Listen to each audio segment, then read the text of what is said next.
Sa dinami-daming nagpakawalang atake, baka kailangan kong maghulog ng barya para madagdagan pa ang oras ko dito. Kung sakaling mabato man ako ng mabato, pag sinabi ko na ititigil ko na to, set up yun para sa'yo. Parang Massacre 44, mama sa pano ba? Kamusta?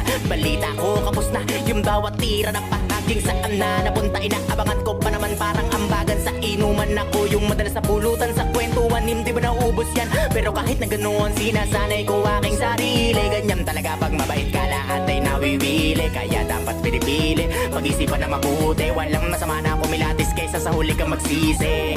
Naranasan ko na rin yan, yung tipong walang pagkakataon na mapakinggan at dumating sa puntong wala na ring malapitan. Sarili ko na lang ang nagsilbi ko na sandigan. Kaya walang may karapatan para sabihin sa'kin na itigil ko na yan. Sa sasabihin nyo wala akong pakialam dahil